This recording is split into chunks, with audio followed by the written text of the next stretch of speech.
Let's bring in Stephen A. Smith.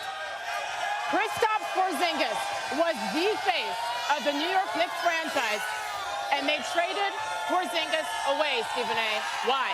Well, they traded him because, first of all, you have a superstar, a star rather, in Kristaps Porzingis, who made it very, very clear he did not want to be there with the New York Knicks. So let me get this straight. You've been hurt since last season. You don't play a game this season. And then you go into the organization and you tell them, I don't want to be with you anymore. I don't want to play with this franchise. Meanwhile, while the summer is approaching, where the Brooklyn Nets got enough cap space going after two players, the Lakers are obviously doing what they're doing. The Clippers are potentially going after two max players. What are you going to do if you're the New York Knicks? You're looking to make noise in free agency. You can't possibly pull that off if the star of your franchise doesn't want to be there, and he's telling everybody, don't come, because I'm not going to be here, because I don't want to be here, and you shouldn't either. That's what happened with Kristaps Porzingis. That's why the New York Knicks needed to make a move, and by making this move, I spoke to them. I was told they've got about $68 million in cap space, could go as high as 75, maybe a little bit higher, but no matter what way you slice it, they've got the opportunity to go after two max players.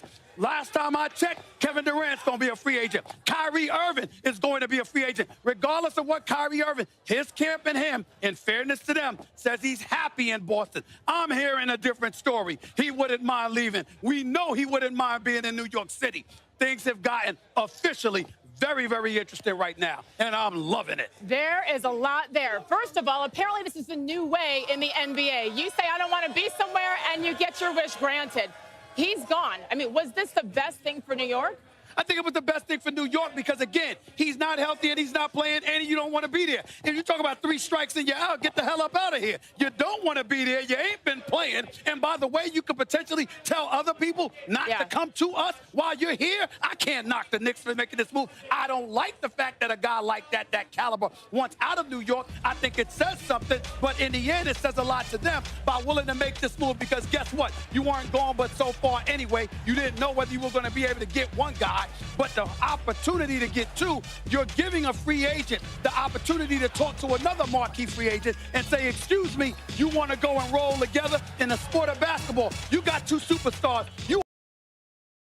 There's an argument for Anderson being the GOAT. He's taken great fighters and defeated them in spectacular. You are an automatic contender. Woj mentioned the name Kevin Durant. You mentioned Kevin Durant. We don't know what he's going to do when he has his decision to make. Kyrie Irving, though, he has alluded to the fact that he probably wants to, is interested in re-signing with Boston. You say you hear otherwise. That's what? Right. Well, I've been hearing that Kyrie Irving wouldn't mind being gone. When he says he wants to stay in Boston, if you'll have me, the operative words were, if you'll have me. Well, guess what if you'll have me mean? Are you willing to give me $190 million?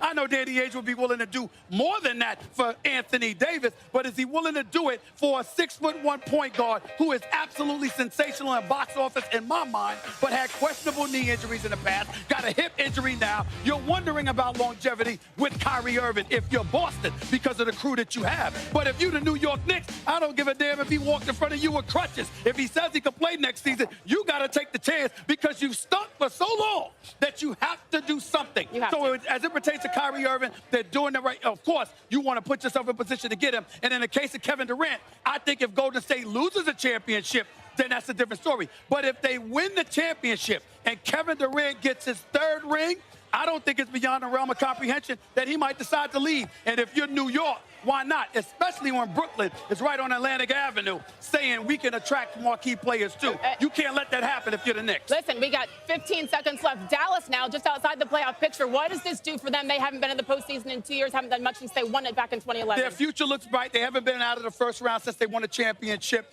Their future looks bright with Doncic and, of course, Porzingis. But it doesn't spell championship, but they're moving in the right direction. I'm happy for Rick Carlisle. Once again, apparently, hey, if you don't want to stay somewhere, just say I want out.